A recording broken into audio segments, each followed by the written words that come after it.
Hi guys, welcome back to Cookmas, where every day in December I'm sharing a recipe with you. Today's recipe is a hamburger skillet dinner.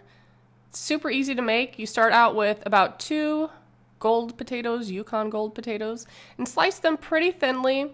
And this one is rather thick, so I'm also going to quarter the pieces as well. Don't have to, but these are pretty big pieces, so I did quarter mine.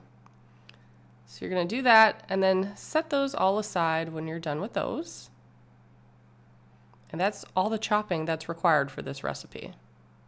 So next I'm going to heat up the skillet and I'm going to cook 1 pound of ground beef with a whole heaping amount of garlic.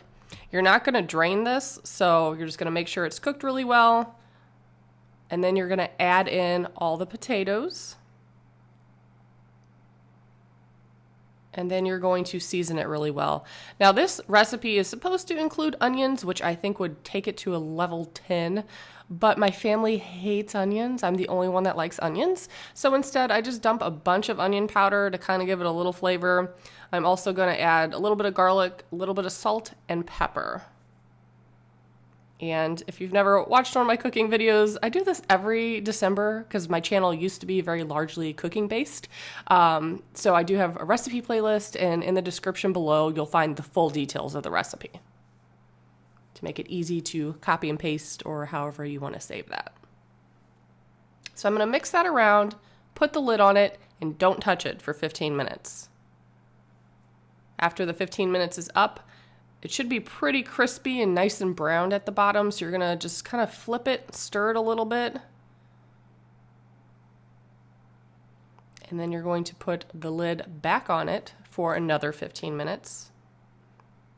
I typically only do this process twice. You could keep doing it if you want, but I don't like the potatoes like too soggy, so I feel like flipping it twice is a good amount. And then you still got, the crunchy pieces mixed in there. So once you're done with that, you can turn off the heat and sprinkle it with cheese. Use like a Colby Jack or a Monterey Jack, whatever kind of cheese blend you like. And then the heat's off, so I'm going to put the lid back on for 5 minutes. That's going to melt the cheese, and then you're done.